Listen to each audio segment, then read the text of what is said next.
Parts of your district saw a devastating fire this year in the Carlton Complex fire. What's happened since then? Well, obviously, first and foremost, we're trying to do whatever we can to help folks recuperate from this. And it's really going to take years, not just months. But these folks are resilient. They're going to get there. We're going to look for every opportunity we can to help them, and we're doing that right now. There was a recent meeting in the district. How did that go? It went very well. Really, it was just about bringing agencies forward to really find out how wildfire fighting happens. What is the process? Did it work? Didn't it work? Obviously, we know, frankly, it didn't work. And I think the frustrating thing from what we heard local folks say is it's all about money and it's all about government staffing. And I will tell you, absolutely, I am not supportive of that. This is part of the problem, not the solution. We have legislation that's really designed in that initial attack because that's where things went horribly wrong, where it took too long to get approval to go across the DNR land and that kind of thing. And it really has just left devastating effects.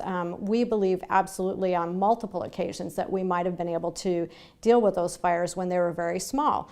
And so there's going to be a variety of legislation that is talked about this session, whether or not it's giving landowners permission or having the counties share with DNR the appropriate local expertise that they have to use. You know, the government always says, you know, we're here from the government, we know what's best and we're going to take care of you, just trust us.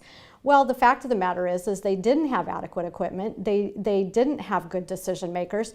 The firefighters did an awesome job, it's not their fault. I mean, really, they were waiting for the go-ahead.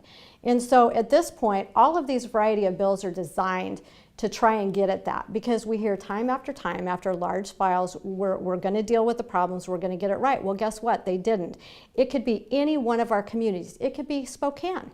Spokane went through firestorm back in the early 90s. Northeastern Washington is just ripe for fuel. And I don't want to see another community go through what Pateros and Brewster and Alta Lake and all those communities went through. So we're serious about this. The time is now. And it's not about giving the agency money and staffing. It's about using local resources. Switching gears here, you were recently appointed to a new position within the House Republican Caucus. Tell us about that position, what it entails, and how it changes some of your daily routine here in Olympia. Well, I was honored to be elected caucus chair, and that is one of the leadership positions. It's actually number 3 in our hierarchy. And really what that does is, first and foremost, it allows me to advocate even greater on behalf of my district. That's first and most important. But secondly, it allows me to work with my colleagues to be involved in meetings that I might not otherwise be involved in.